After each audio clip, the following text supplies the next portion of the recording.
اريد ابني لي مخبص طين واحط مو خبز بالتنور، احط بيزن بغمان وين من الاذن مجروح.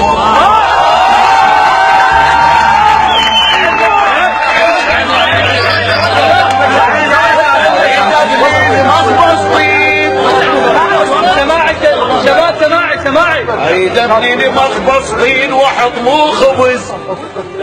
مو خبز بالتنور، احط بيزن غماني جلس سامع وين من الاذين مجرور، وحط المونه في الدخان بريد العاشقه الشاجور،